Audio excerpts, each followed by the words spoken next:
Warm greetings. Welcome to another session of Monday Munching and Musing with Women for Water. This session is conducted with the support of Water Resources Council of the Women's Indian Chamber of Commerce and Industry and in collaboration with W4W Foundation. This is Mansi Balbharga from the House of W4W Foundation and currently holding the position of National President of the Wiki Water Resource Council. We are glad to start this conversation, namely Monday Munching and Musing with Women for Water, which we co-equally refer as Blue Lips. The conversation is aimed to share the worries and the wisdom by the woman, for the woman, of the woman in the water sector and the allied sectors, of course.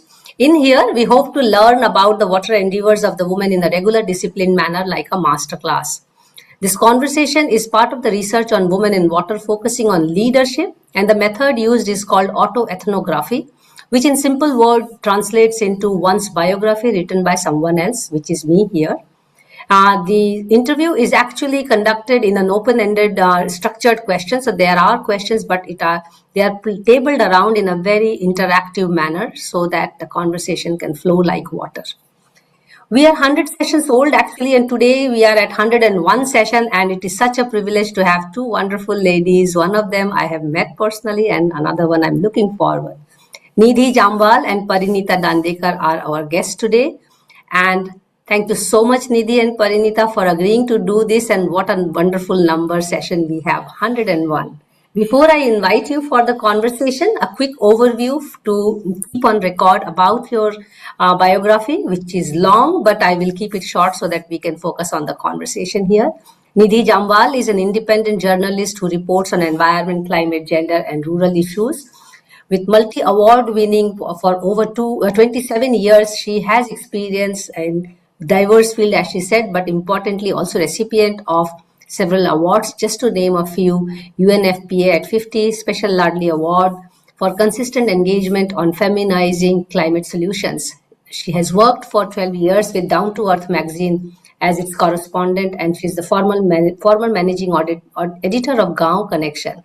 We have Parineeta. Parineeta Dandekar is associate coordinator with Sender.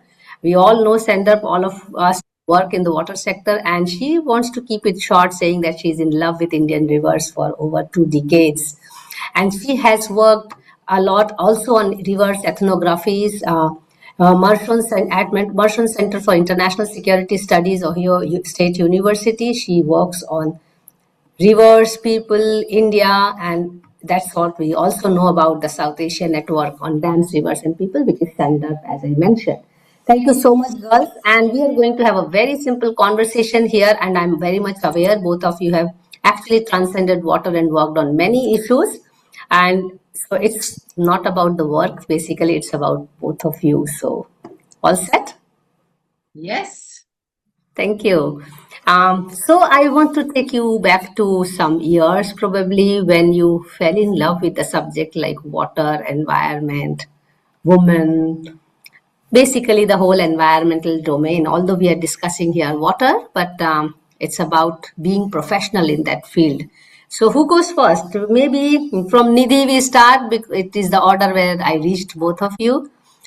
Did you realize that you would love to be in this domain, or is it still on search, or you are settled there?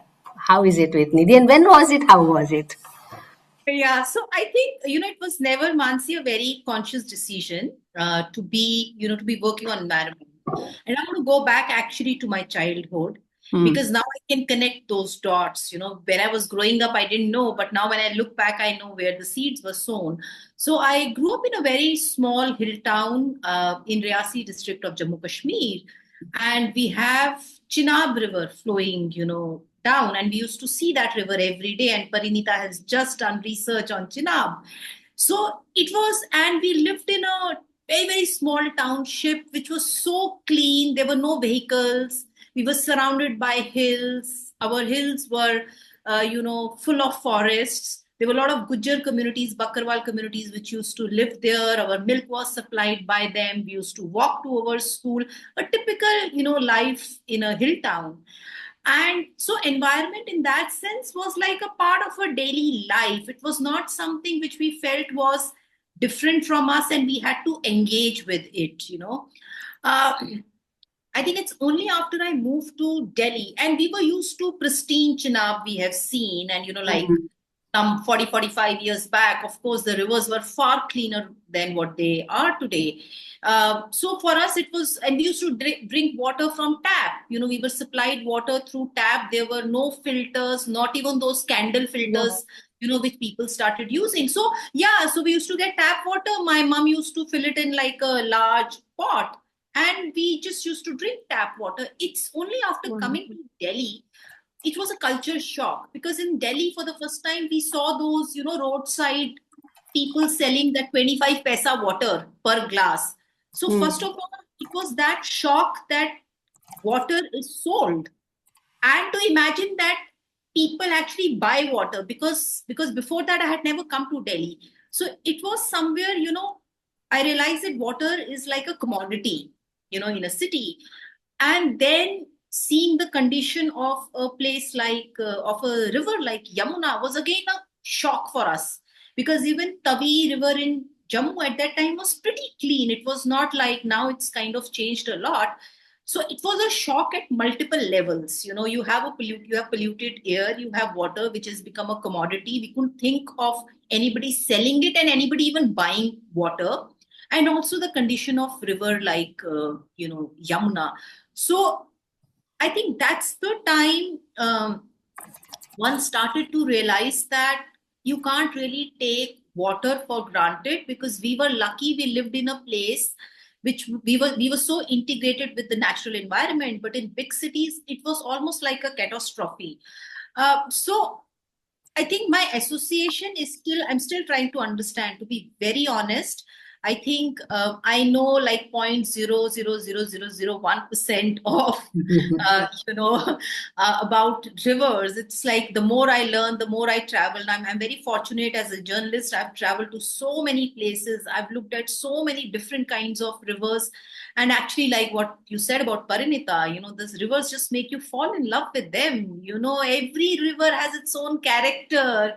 So I think I'm still like, I don't want to go, I'll speak more about it, but I want Parineeta to get in. But I'm just saying I'm still learning. I think I know very, very little about rivers and water, despite working so much. The more you learn, the more you realize how little you know, and the more you should Absolutely. know. I Yeah. think I so much relate with it. Parineeta, jump in.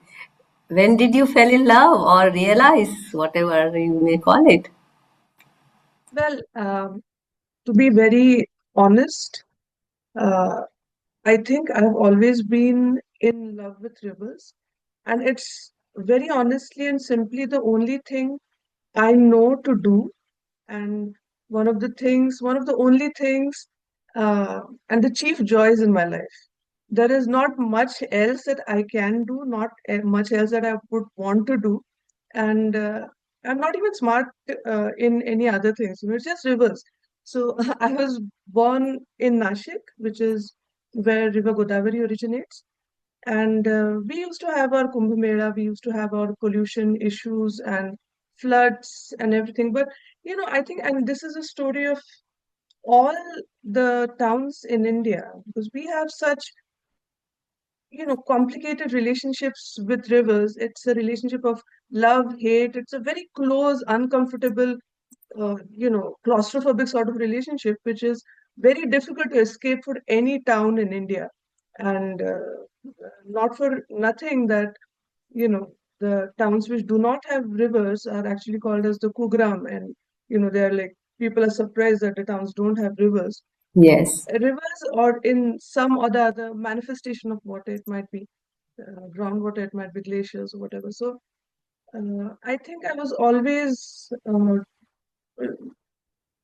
especially for towns like Varanasi, like Kashi, like Nashik, the life is so entwined with the river. You go there to buy vegetables, you go there for the temples where your grandmom always takes you, you go there to play, and you go there to just sit and chat with your friends.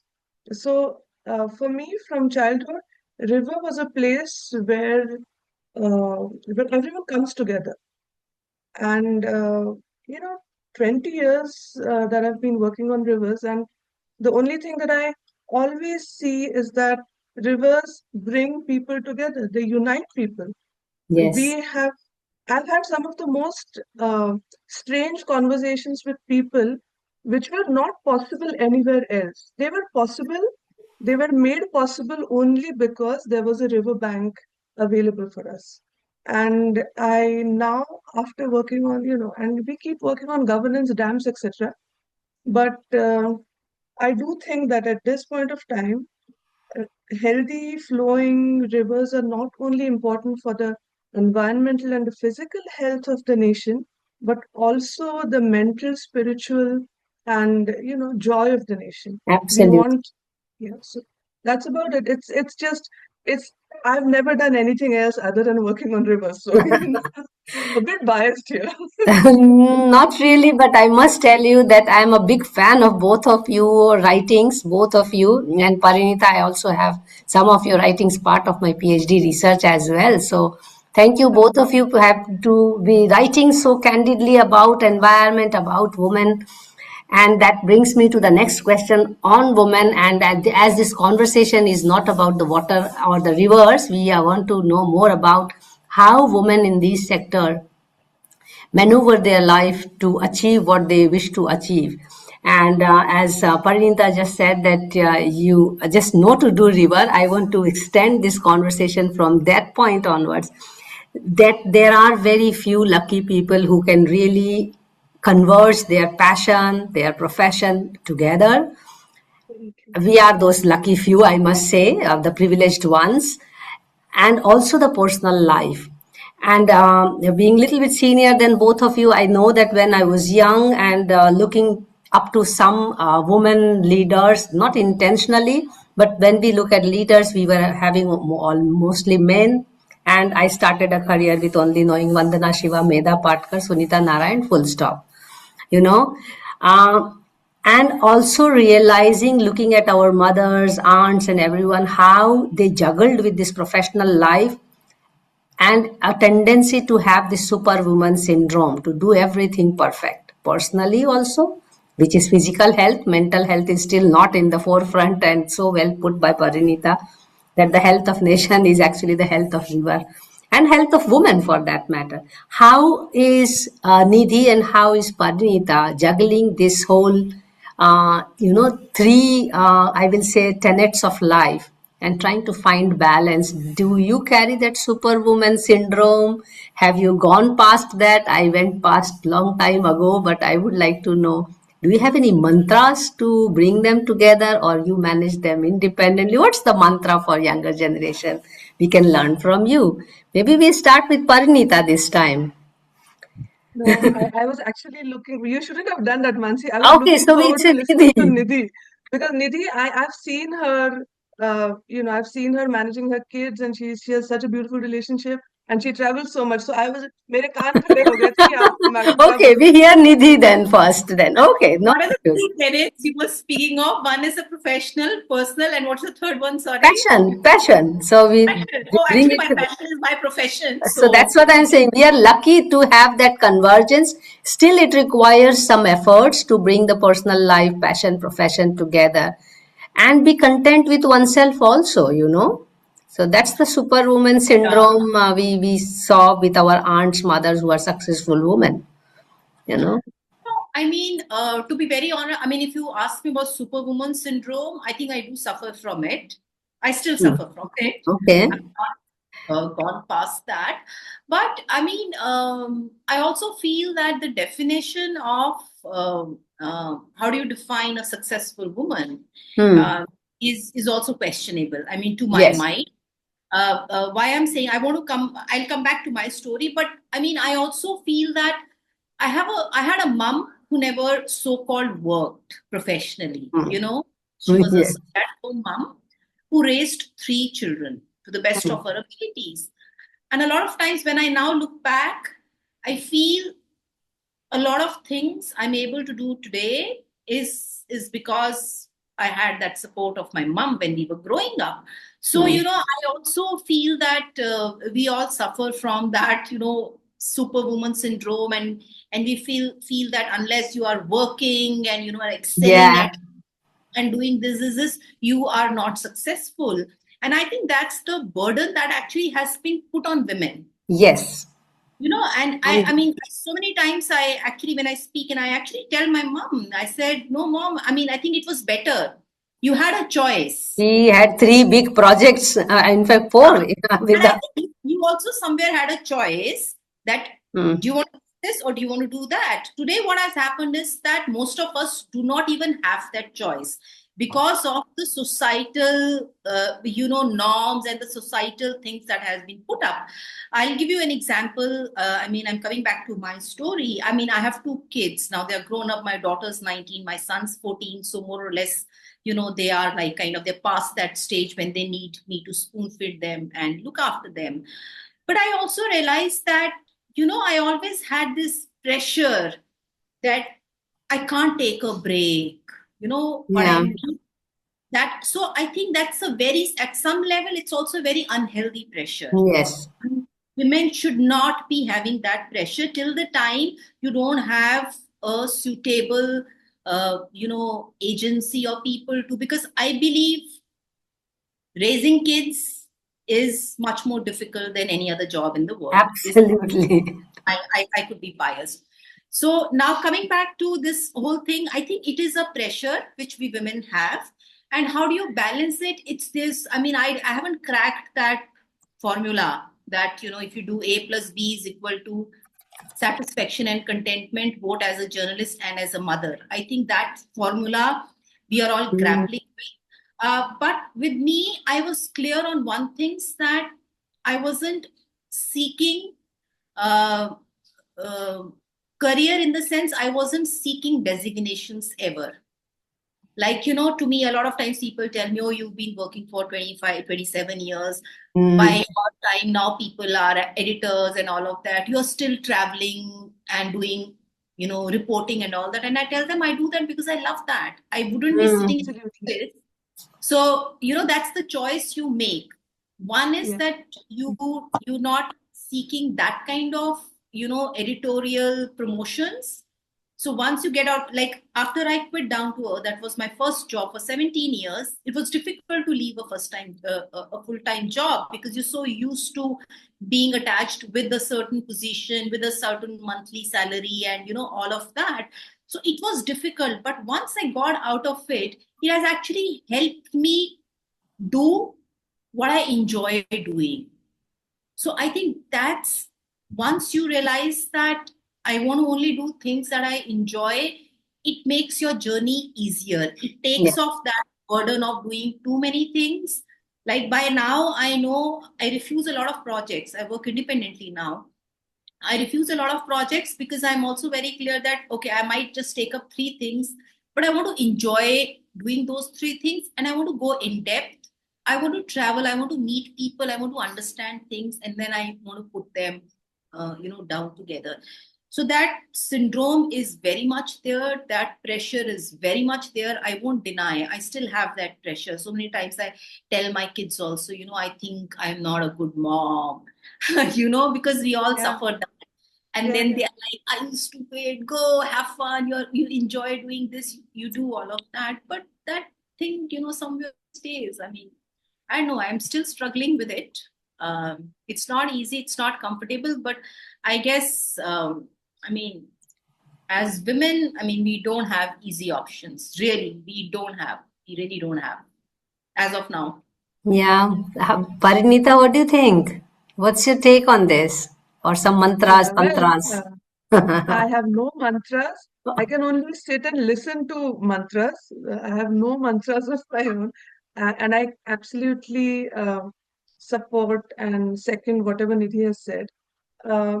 This superwoman complex and stuff, of course, most of it is societal pressure, but also it is an internal struggle.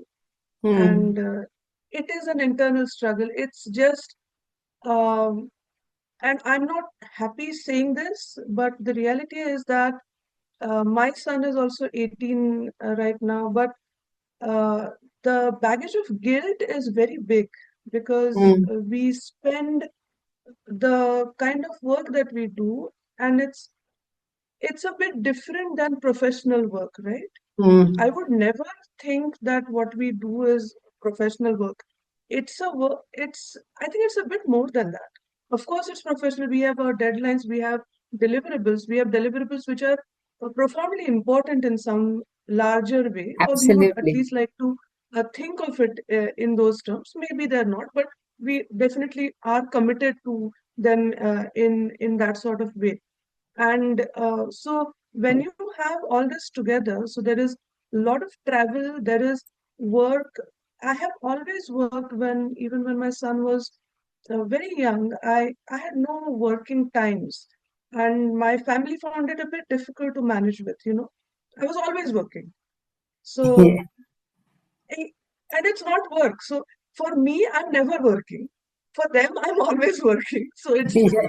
it's a difficult sort of so I think, and with that guilt, with that, we have to travel, you cannot just you basically cannot authoritatively or with all commitment write about something without going there. Nidhi Yes. is here. She would also second that the things that we might read 100 books, reports, everything, and then we go to the field and we see the 360 degrees change in perspective like a spiral of what we've read or what's the reality that we see. It is so complex, it is so beautiful, so nuanced, so hurting and painful, but so complex basically. And for that, long travel is is non-negotiable. It's not something we can do without. So when you mix that with the kind of Indian family setup, a conventional family setup from where Nidhi and me both have come from, we also have a lot of activist research friends who come from a very unconventional family structures, which is heartening to see that women are, negotiating the entire space of family commitments differently, and that's happening more and more with the new Yes. generation of girls, which is fascinating. I find it a learning journey for me too, to see that. But I think we are one of the possibly the last generations who have to juggle very conventional roles, responsibilities written in some way, and our work. And for both, we have internal commitment. It is, of course, societal pressures, but more importantly, is the internal commitment, which then comes with guilt, not only for the family part of it, but also from the work part of Work. it. We also have this guilt that, that is something that I have at any point of time. I was just thinking because Mansi, thank you so much for just having this session. Today morning, I just took time, I meditated, and I thought about, and the moment I close my eyes, it's just list of things I still have to do and have not done. So maneuvering at the same time, uh, rivers give happiness. So Yes. I think it's all worth it. It's like love, right? A lot of pain, lot of problems, lot of jhamela jhanjat, but it's all worth it. You put it very nicely, saying it's like love, it's the वही है package. और क्या है. And that package is the baggage, and so rightfully posed by both of you that part of it also is internal, or we do it. Part is definitely societal, but it also comes from the social construction. But we also inherit a part of it, even if nobody is asking. We tend to be trying to be doing best in all. That brings me to the next round of question, and that is about the leaderships and all. And you both have traversed, I must say, length, breadth, and depth and width of the country, whatever measurements you have. And you have met many, societal actors, from leaders to practitioners to politicians to name it, in the water and environment sector, gender sector. The water study or scholarship tells that there is serious dearth of women in the environment and water sector. In water, particularly, we have 1 in 5 professional is women, and India even fares worse than 1 in 10. Uh, what is your experience? And when we look into the grains of it, we find actually in rural areas there are quite powerful women who have changed the way things are. Uh, And I must share with you at this point, because both of you are not part of the Water Resource Council of the Wiki. Because when I took this position, and I took it as a duty or responsibility to at least gather mass of women in the water sector, and we have now more than 100 people as part of council members, and I invite both of you to join. What I find is the gap that the professional women have not really come together to make a mass, to be visible. And that's why I feel, and also literature tells that we don't see much presence and participation of women in the leadership positions in the water sector or in the policy section. What's your experience when you have gone to the grassroots and also to the boardrooms and interviewed some of the wonderful people? Do you really think that we are short of women leadership in the water sector? I'm talking about in the professional sector. If not, where are they? Because last week only I actually did a lot of social media noise, because there was a meeting from Ministry of Jal Shakti with NIH Roorkee hydrology, and all men were sitting and discussing about water management for future. So my concern with Wiki Water Resource Council is actually we are trying to make a mass of professional women, being consciously aware that in fact rural sector women leadership is more evident than professional women. What's your take on this? Yeah, Mansi, I agree with what you're saying about Jal Shakti Ministry thing. Couple of years back, we have this, water week or something like that in Delhi. And so it's not only a problem with the government. I see a lot of NGOs and Everywhere. groups holding water conferences, and there you only have males. All of them are men speaking. So, and when you point out, you're told, okay, find us women. So the point That's the reason we have formed Wiki Water Resource Council, to uh, find you women. yeah, I really, so it's something like, if you point out, you get us people, like, so the point is, if we are working, I can get you women journalists, but I may not be able to always find you women leaders in water. I can find some, but the point is, somewhere a conscious effort is actually lacking. Yes, I Bring agree. women. It's a conscious effort that is completely lacking. Because I am not going to speak so much about professional women, because I also feel that when we try and demarcate professional women, and I don't know what is the opposite of it, can't be unprofessional women. Of So course not. whatever is that other thing, I want to speak about that other thing, because I feel that when we categorize women, especially looking at leadership, and like, okay, this is professional. I don't know. Professional means I've studied in a good college. I don't know. I've worked in some nice That's a very office. good point. Yeah. So does that make me professional? Because to be very honest, I've looked at both professional and the other sector. I feel a lot of time the other thing is far more professional in its functioning as compared to the so-called professionals.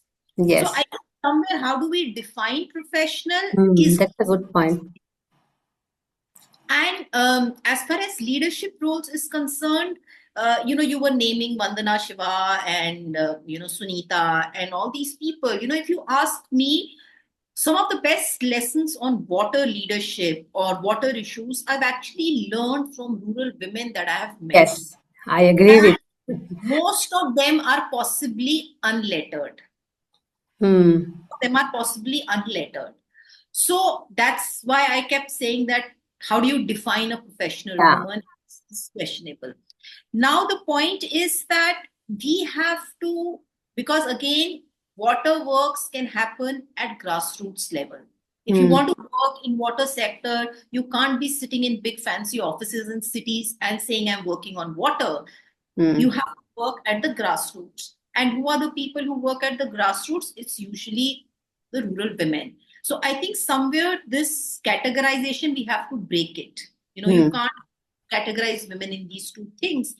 And for leadership roles, I think it's absolutely okay to have women from rural India who may not be categorized as professional take up leadership roles. I feel Yes. that right now we are in such a mess as far as water sector is concerned is also because we haven't let those women lead.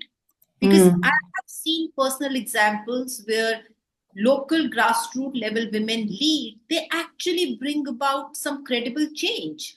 You know, I think it's important to bring them at the level of so-called professional women like us and let them lead. It's not always that we will lead, but as and when we need their voices, we will bring those voices and give them a platform to speak. They should be given they already have that agency to plan, to Yes, think, they are but doing it in real time actually. they're doing it real time, but it's just that they don't know how to create pitch decks. You pushed it very rightly. Yes. So I think there is a strong bias, and that bias is in all of us. A lot of times we want to invite them for events just to tick mark. So it's using them as trump card probably. कि हाँ एक ग्रामीण महिला की आवाज आ गई है तो चलिए टिक मार्क हो गया है. But you have to involve them at planning stage. I mean, there's so many examples one can look at where once they do it, they actually do it amazingly beautifully, and the success rate also I believe is very Much high. higher, much higher. I mean they are like they're living with that river. It's like their everyday thing. So, I mean, that's how I would say between your professional, thing and this, you really can't demarcate. Yeah. I mean, Yeah, very well put. And I must say that I also put it as a disclaimer to this question that actually women collective, when we talk about in the water sector in India, is in the rural area. Why Wiki Water Resource Council became kind of a task for me because it is missing in the urban areas, and people who are professionally engaging with the government and kind of a middle ground between the government and on the grassroots. So they become like the professionals become like a conduit or connector, and there was something missing as a women's collective in the urban areas.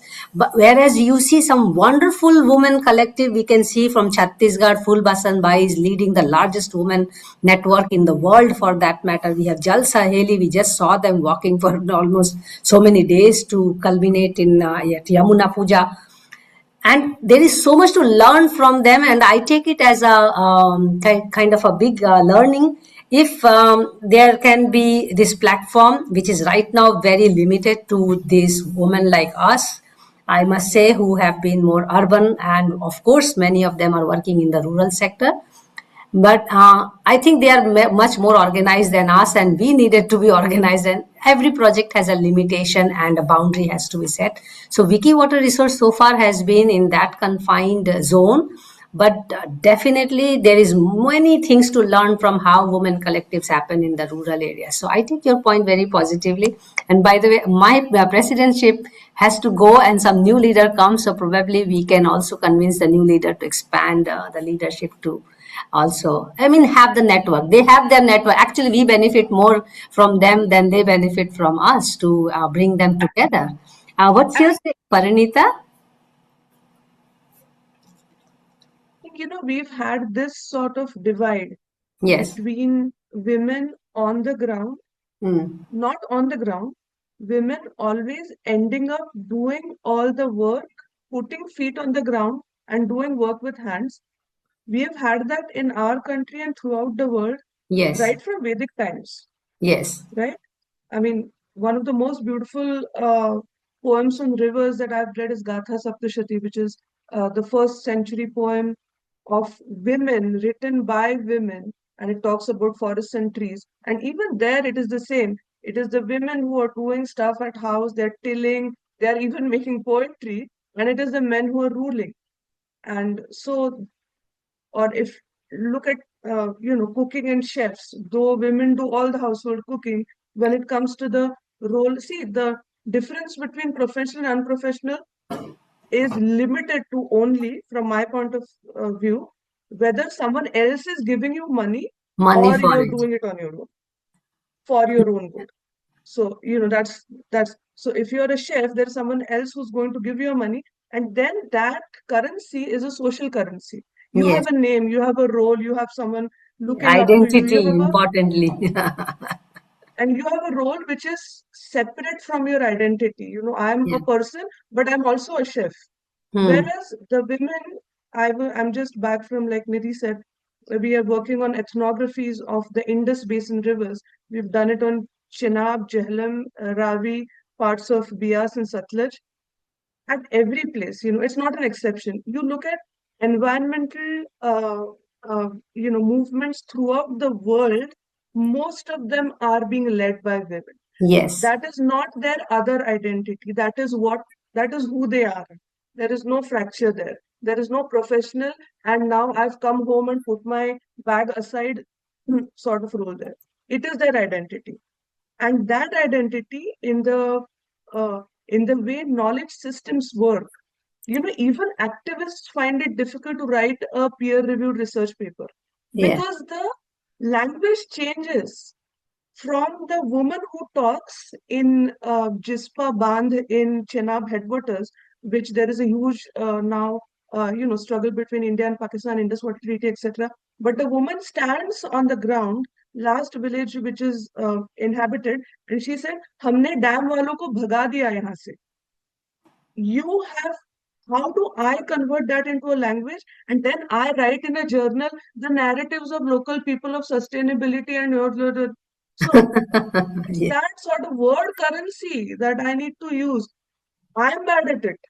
And I can't translate her words, and the peer-reviewed journals can't translate my words, and forget policy.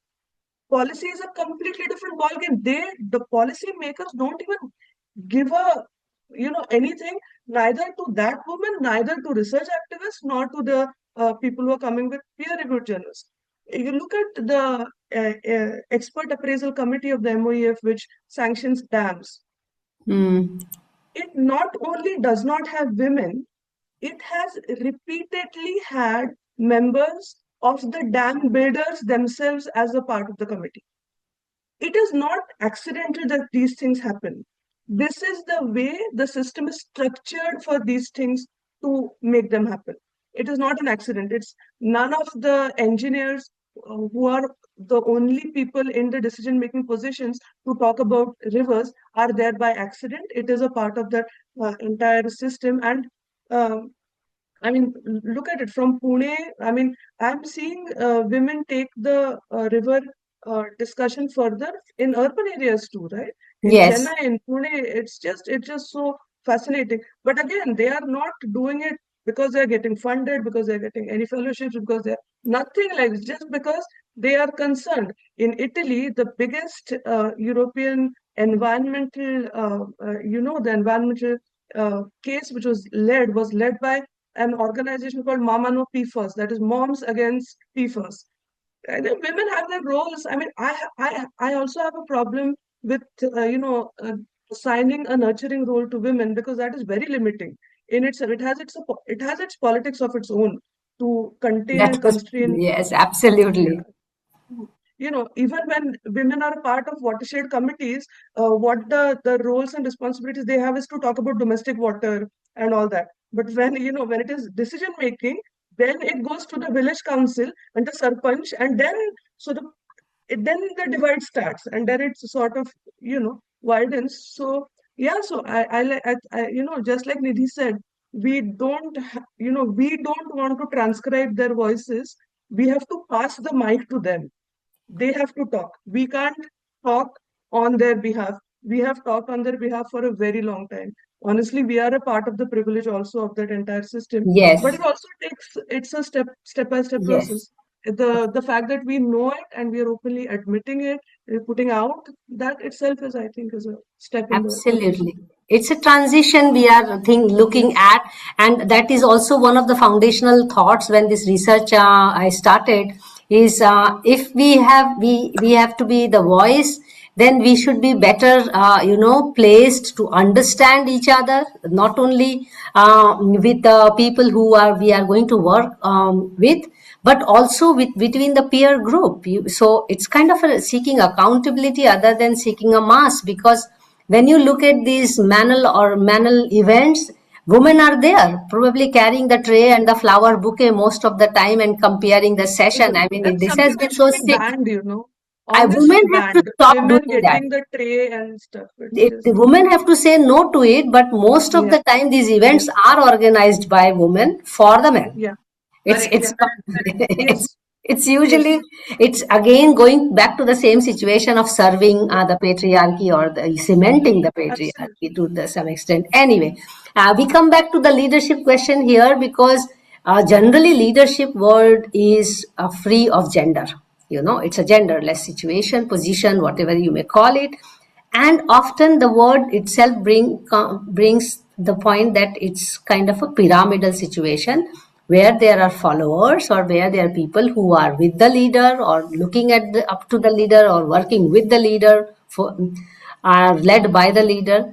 There are certain attributes or characteristics or traits a leader carries, that people are willing to listen to or talk to or look forward to. What do you think that women have as leaders in their capacity? And what do you think as so-called professional, which we are talking about in Wiki Water Resource Council here, that certain characteristics a leadership has inherent or certain characteristics which can be nurtured, I ask this question because when we look at so-called urban and the way we are looking at the Wiki Water Resource Council, and I already made a disclaimer that there is so much to learn from the grassroots women leaders.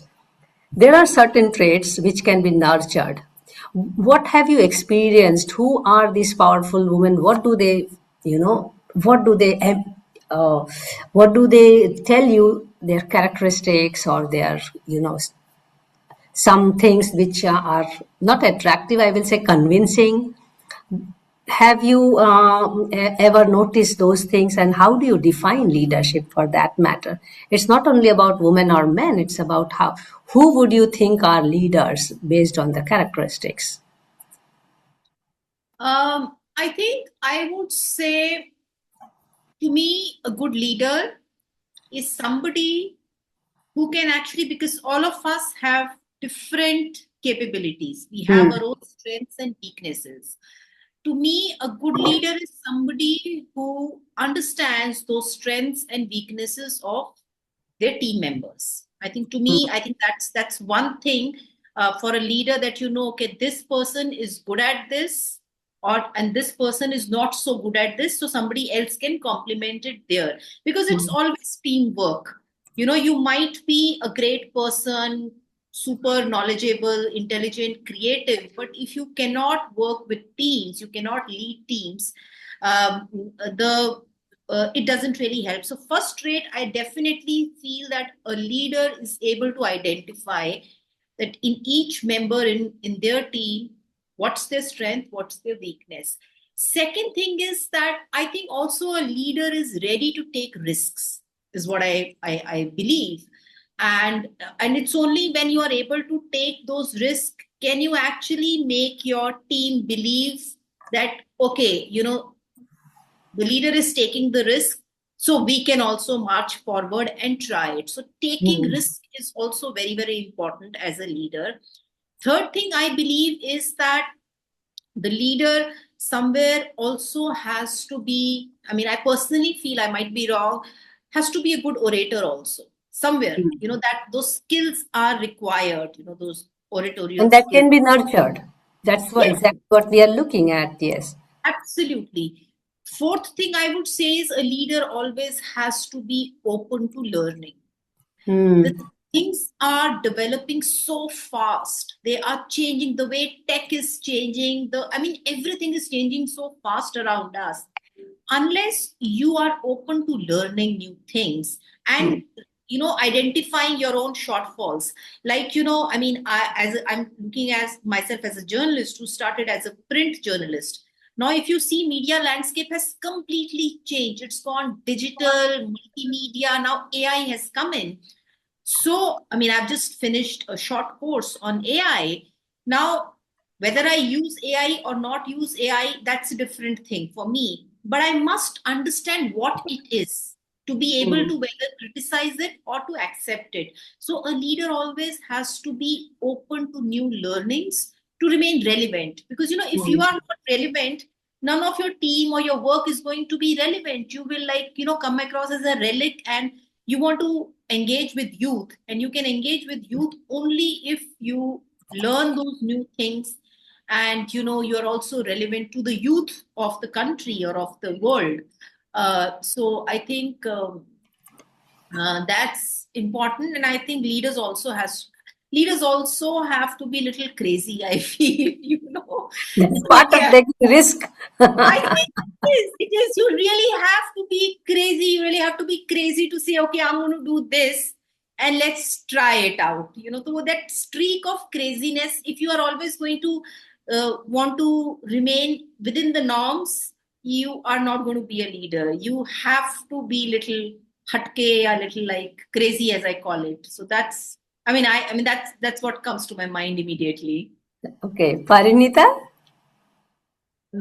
Well, yes, everything that Nidhi said, because they're very important, especially about the, learning new things, especially in this age where you see that when we were younger, we saw that environmental movements were led and fought at the field, at the ground level. But as we are getting older, we see that environmental movements are also fought by young people far away from that place, using social media and Yes, other forms. Now, there are, we might sort of criticize it a bit that, ये क्या internet पे activism करते हैं and all, but it's a changing world. The new generation spends half of their life on their phones. It's a reality for them. So we yes, cannot it's belittle it. And we should not belittle it. Yeah. I and it mean, is every effective. generation just, yeah, it sort of does that. So I think the new learning part is one thing. But one thing that I very honestly think is a character of a leader. I was in Punjab in October. I was so amazed by the spirit of the community building all the flood structures back. They know that possibly a different flood will come, it will destroy it. They Hmm. are building it. रात के 2 बजे तक trailers का line लगा था to repair Hmm. broken embankments. Wow. The government has not repaired embankments after 4 months from the floods, but the community has done it within 15 days. It is insane, the level of, it was something else. And there's also this thing in the US where you had the Colorado Delta was drying and dying. It's nearly dying now. But then you had two organizations from across the borders talk, and they came up with something called as the Minute 319 in the agreement, wherein a small burst of water was released for the ecosystem of the delta. When this small burst of water was released, immediately a delta which was dry and dying, cottonwood trees started sprouting. The saplings started sprouting. And when I heard this, I actually had tears in my eyes that, what is this hope? What is this mad hope that things will work out for good without knowing anything?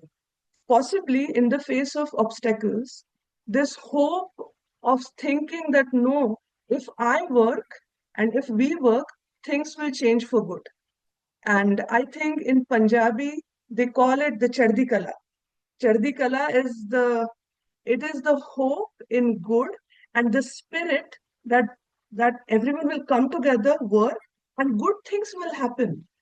And in this crazy world of ours, someone who can give us hope for the future that if we come together, good things will happen is very powerful because Yes, between us people, we know that there is no guarantee. There are so many things that can go wrong. Even if you put in all your efforts and everyone does, there's no guarantee that good things happen. But if you don't do that, then good things will never happen. That's never for sure. happened.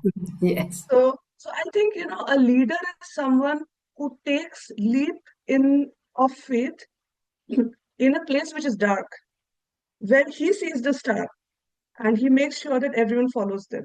Because that is where the magic happens. It might be small, it might be women and small movements where they don't think of today and tomorrow. I can see myself. I'm pretty, caught up with what do I have to do today and tomorrow. I have so much to do. I'm not looking at the future. How would I want the river management of India take course, and what are the big steps that can be taken? This sort of hopeful strategic thinking, which is also inclusive, is what I think leaders bring, and it's a very magical quality. Yes, It's fantastic. absolutely. Having that vision and dream, I think it's extremely important. And I would like to bring both of you together in this point here. That is the craziness probably Nidhi is talking about, and giving hope and optimism. I mean, so well put by you, Parineeta, also giving the example of the Colorado case. And I think when we talk about leadership, we have seen some wonderful events across, especially I have done little case study on Jal Satyagraha in India, and we see right from Chipko movement, uh, they had such a I will say deep vision and far-sighted vision when they were working on it. And to even today's Aravali, when we see the youth really went out on the ground and in the digital space in the Jaipur forest, which was cut down, which is already cut down now.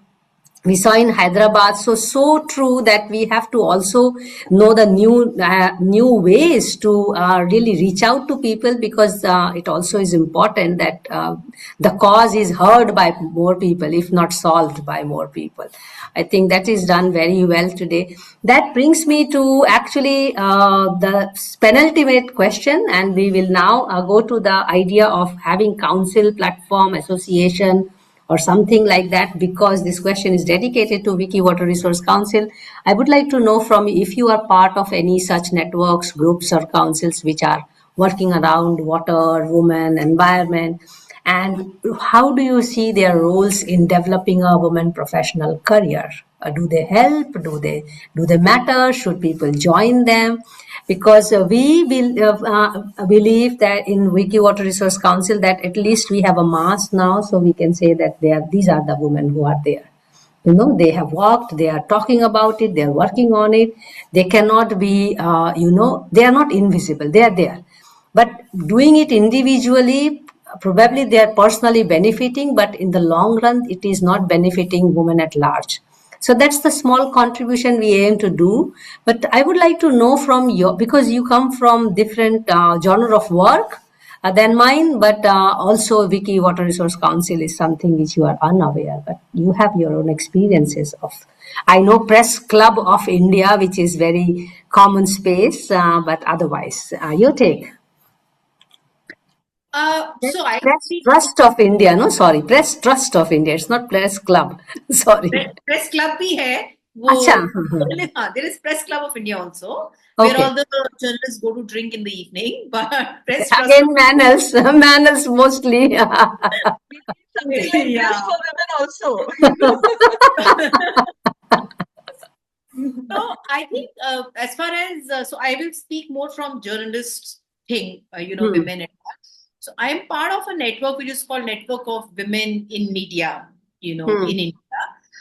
That's basically network of all women journalists in Hmm. India, irrespective of the beat that we cover.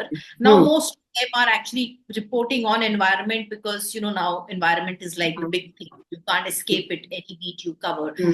So definitely see what happens with a group like that. And recently there is some collective of Hmm. freshwater ecosystem has been recently set up, and they Hmm. had their meeting at Iser Kolkata a Hmm. couple of months back. Yeah, And yeah, I remember. Hmm. so I had gone for that also. So I mean, I'm not usually part of too many collectives, so these are the only ones I can think of. More coming back to NWMI, which is a network of women in media. Definitely, this kind of collective actually helps.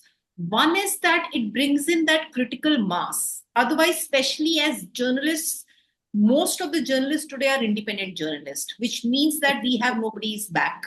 Hmm. You go to the field, something goes wrong, Hmm. somebody files a case against you. Who fights on your behalf?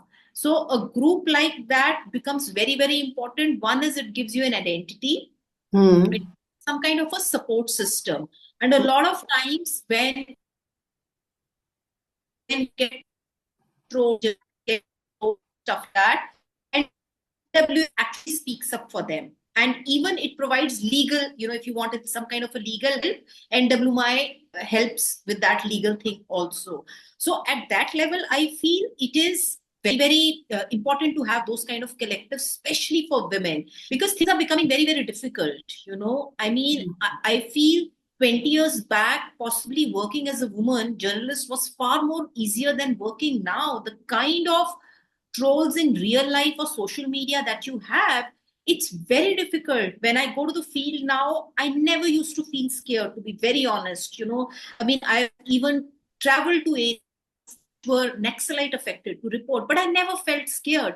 But now sometimes when you travel to certain areas, there is a fear because there is this whole religious extremism happening, and if people know which is your leaning, and as journalists, when we visit the field, we ask all kind of questions. Yes.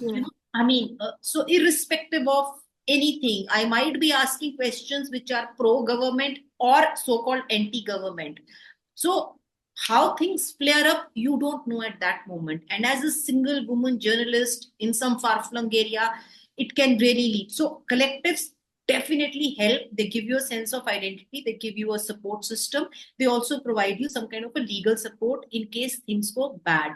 And also, like NWMI has its own annual convention. They just had one in Kerala where everybody comes, they raise little bit of funds, rest everybody pitches in, buys their own tickets and comes together to, spend 3 days together and discuss a lot of issues and all that. But what one could possibly do is have more, slightly more formalized, I don't even want to call them training programs, but maybe mentorship programs. Yes.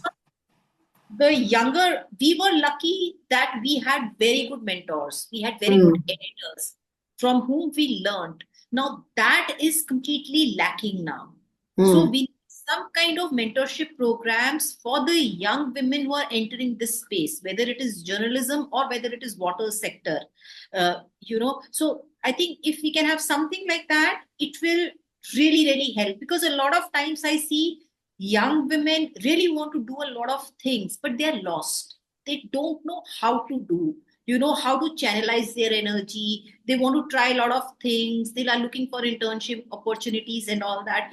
If we can have some kind of a, like a mentorship program or something like that for young women entering this space, it will help. One is that the knowledge, understanding gets passed on. What I have learned from field in the last 20 years, or what Parineeta has learned about rivers in 20 years, gets passed on. Because not everything that we collect from field makes it to our article. Only 20% of the article, 80% is here. It's always here. So what is here, how do we, pass it on? So something like I think would really help young women who are entering this. When you mention young women, I am immediately reminded of Vaishnavi Rathore and Rishika Pardikar, my two favorites. Yeah, absolutely. Amazing work. They're like really, one is either to, a lot of time people say, "Arey yaar, journalist aise hain ya wo hai." I always tell them that, you have to guide them. If my editors had not guided me when I entered this space, I wouldn't have been able to do what I managed to do. Yes, but they absolutely. they corrected us, they scolded us. And because most journalists now work independently, I'm sure even water professionals work independently. Yes, most of us. So you don't have those induction programs which earlier organizations had. So, people are all like, karna bahut kuch hai, par kaise kare? How do you bring these energies together? Yeah, very well put. And I think that's where collectives can be useful. And you have been part of the water festival. You saw nearly 20 Wiki Water Resource Council women joined actually there. So maybe more next time. We are already planning it. Parineeta, what's your take on this? Yeah, I just want to take this opportunity of commending people like you, like Nidhi, the younger kids like, Vaishnavi, Ritika, Rishika, uh, you know, journalists like Tongam Reena, who've actually, Yes. paid a very, very large cost of their commitments. And so, yeah, we need to also take one moment to step back, because individually we'll never do that. We'll never step Yes. back on ourselves and look at what has been done through the difficult sort of landscape that we came through. So that's one thing. I'm a part of this very sweet and a small network of river protectors. This is of the Brahmaputra River Basin, and they're all. It's a network for women. So we have younger women who are doing, and it's supported by a number of organizations, including the International Rivers. So we have people across the borders also, all women, younger girls, and also women in India. And we had our first retreat, not first retreat, but one of the retreats last year, and we all got together. And the best part of this retreat was there was no agenda of sorts. There was some agenda, but no huge agenda of sorts. So there were women from Tibet, girls from Tibet, who were there and who had come up with huge pages of things that they're going to share and presentations and stuff. But they were just told that no, just share your experience of growing in Tibet. And the way they sort of broke down and they talked about what it means to live without nationality and being put here and there. Then there were women in Sikkim who talked about how difficult it is to find a place even in the NGO sector, which is so male dominated and riddled with patriarchy. What are their dreams? Some of them want to be, they are fantastic filmmakers. Some of them are making video blogs. Some of them are opening their own restaurants, and they're, pleating it all together. It's not for nothing that so many rivers have the name which means Veni. Yes. Mukta Veni, Yukta Veni, Shatadru. It's all the pleating together. It's all the coming together. And that's what the women have been doing. And this small gathering this was a fellowship also, in which not only could the older women talk with them how to maneuver some part of the landscape. Landscape has changed, so we can share experiences, but the journey is theirs, and we can only support to one extent. But at the same time, it's a learning experience from both ends, because then Yes. the girls actually taught us how to edit videos, how to make videos, how to use Canva to make it's a very beautiful sangam. It's a confluence. Yes. Not sorry, but everything ends up in river language in River. this Yeah, realization. absolutely. But that's the But most it beautiful does. part when you Yeah, speak. yeah, it is that everything ends up like that. And why are sangams? Why are they sacred and why are they worshipped? Because a sangam brings everything together. It brings silt, different water quality, different fish, different nutrient balance, different temperatures.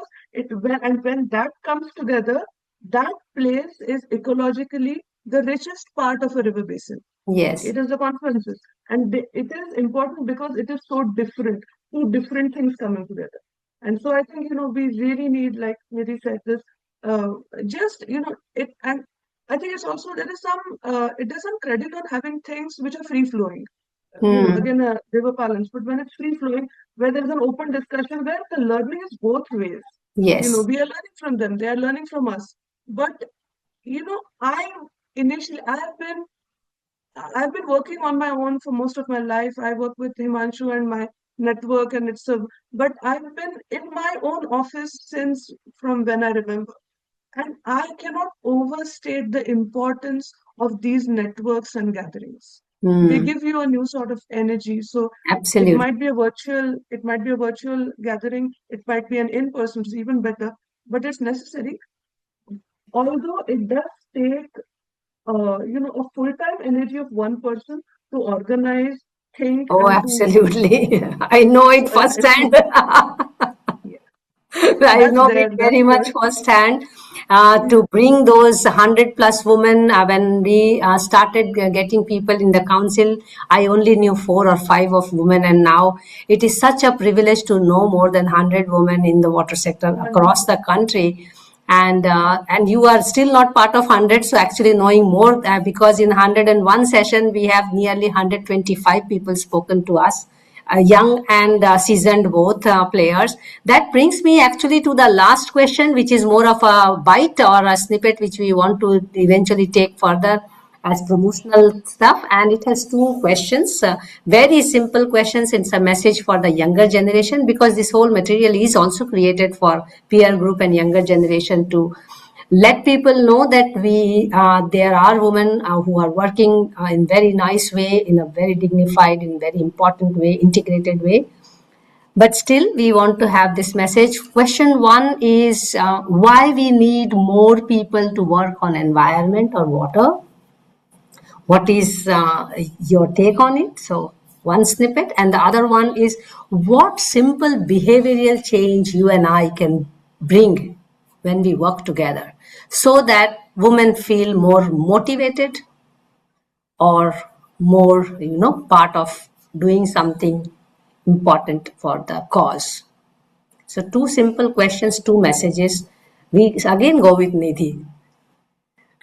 Yeah, I think as far as I'll go the second one first. What is one simple thing we can do, which I think Parineeta very beautifully put, that you have to pass on the mic to the women in the crowd. I think I really believe, because also I'm a journalist, I record stories, I record voices. I believe that's one thing we need to do whenever the opportunity arises. That's the change we can bring in, that let them say their own story the way they want to tell, their own water story they want to tell, rather than us speaking on their behalf. I think that's one thing which I strongly believe in, it, which is why a lot of my time now I'm also investing with so-called community journalists, these women journalists from the community. Let them, you train them a little bit, but let them pass on the mic, let them speak their own story in their own language, the way they want to present it. So I think that's one thing I, as a journalist, feel we need to do. Second thing, why it's important, I mean, you look at the condition of the world right now, where we are. And I mean, it's an absolute mess right now, if you see. And I think 25 years back, we really didn't realize how important so-called working or writing what environment is. When I started off as an environment journalist 25 years back, I was laughed upon. People used to laugh, what is this environment? You write about trees and bees, that's what they thought. But in today's world, we realize that, I mean, anything, right from what you eat at home, What to you how breathe, your book. how you feel, how you commute, your children's, how your children think, because we are realizing eco-anxiety is also there. So Yes. your physical health, mental health, everything is linked to the environment around you.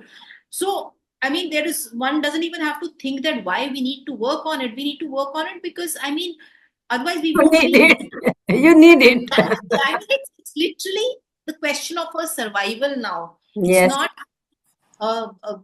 25 years back, environment was a very elitist concept. Now it's like literally about the survival. I mean, whether you will survive next 10 years, it's like that bad if you look at heat and other things.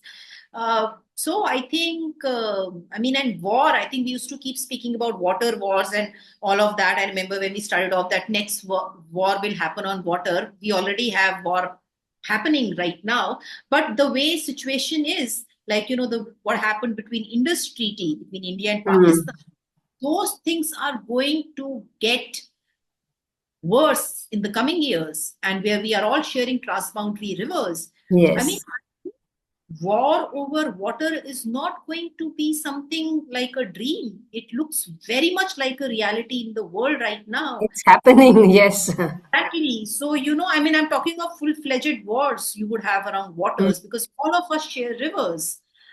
So it's crucial for us to work on water in a more collaborative and cooperative manner. I think there's just no other way out, really. It's literally our survival.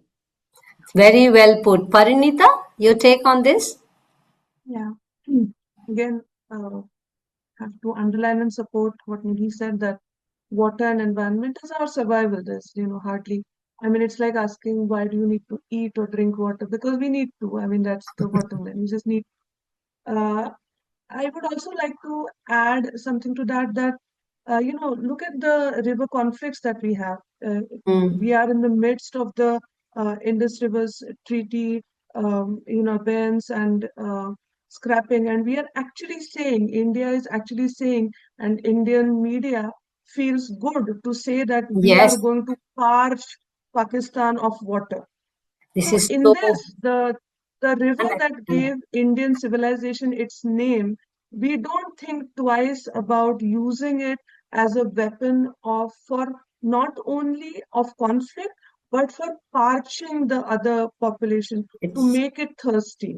I mean, all of our river civilization on one hand, and this wish of making someone thirsty. What is the use of having a 3,000-year-old civilization talking about rivers if today we are wishing a huge group of people, fish, trees, and rivers to go thirsty?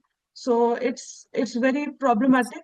At the same time, I would like to underline that that is not the story of the rivers and the people, and that's why it's our job today to highlight what do the people who live in those regions say, what do they sing, what is the poetry that they listen, what is the spirituality that brings them together. It is a unifying spirituality. It is the songs and stories which cross the borders, which it is the Sohni Mahiwal story which is true in yes, Chenab, in Akhnur, is as much true in Sialkot, is as much true and sung in Karachi in Sindh. And this is how rivers unite us. It is not only our sacred duty to save environment, it is a part of our own giving meaning and beauty to life. Working, I mean, absolutely. there is so much joy, there is so much of unfettered joy being with nature, being with animals, being with rivers and mountains. I also have to say that rivers in India and South Asia have been only underlined for the conflicts and the pollution and the Yes, problems that they have. That is true. At the same time, we have free flowing rivers in the Northeast. Even in a state like Maharashtra, we have free flowing rivers. We have fish sanctuaries. We have protected origins. We have riparian, sacred groves which protect the rivers. There is so much beauty, meaning that the environment can give to the society. It is giving it on a platter. We just have to be wise enough to accept it with a board head and to possibly work for it. When we are working for environment, we are actually working for ourselves. on Not ourselves. only in the not only in the physical and the survival sense, but in a larger sense also. It is it is our work that needs to be done, and it is not only a uh, it is not only toil, it is not only sad, it is not only fight Yes, and conflict. It is very beautiful, full of meaning, love, bonding, and coming together. So I think we need to highlight and we have to pass that baton on. We cannot pass the baton of pain further because, then every generation gets more bogged. I see my kid and his friends getting so much bogged by the climate change discussions, yes, the eco anxiety, climate anxiety.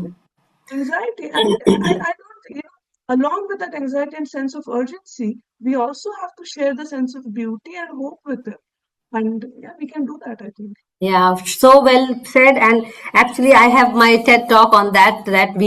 Because the whole water discourse and water management started with water crisis, and we still work around water crisis, forgetting that we need to first celebrate water and get that spiritual connect in place.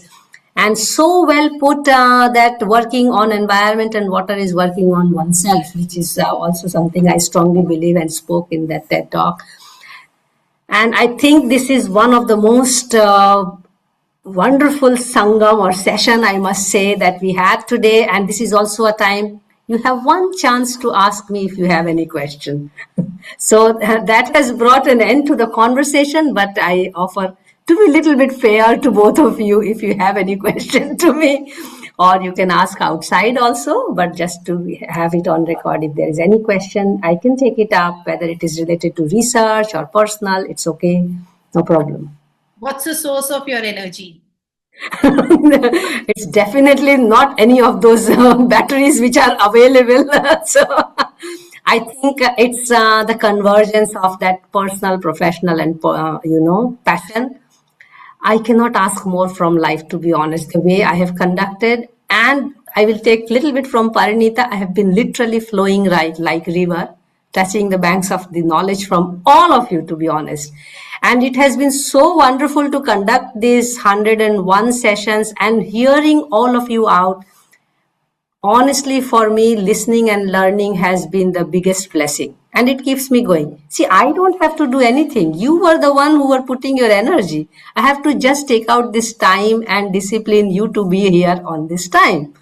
So that's like this, and you know that we are running other sessions as well. But Monday Munching and Musing will close very soon. We are waiting for Medha Tai to do the valedictory, and we have one more session to go, and then we close.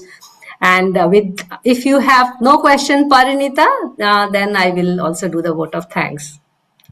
I don't have any questions. I only have admiration and thanks. It's so great to meet Nidhi virtually like this, and it's wonderful to meet you. So just thank you so much. Yeah, thank you so much. You both have been my, in my fan list for long, long time. But it is such a wonderful session to really read your heart or hear your heart, as I would say, and very enlightening. I was feeling the conversation was flowing like water, and I thus enjoyed it very much. I hope you felt the same and enjoyed this conversation, and it was not too much of burden for you. May you remain an inspiration to others. We are so grateful that we have learned from you about your endeavors, as well as we are looking forward that you keep us posted about us. As I mentioned, we are very soon going to close this conversations series and start penning it down to little coffee table book, as we have really planned for it. And we will, I think, have the last session on 16th of March, and we celebrate the World Women's Day on Monday 9th with all the Wiki Water Women Council members who are available and present on that day. So on 9th March, we have kind of a meeting, or we can also do, say, we are celebrating that. Thank you so much, Parineeta and Nidhi, for this wonderful session. Please take care and keep flowing. That is what I can say. Thanks a lot. Bye-bye. Thank you. Bye-bye. Thank you. Bye. Bye-bye. Bye-bye. Bye, Parineeta. Bye. Bye. Bye.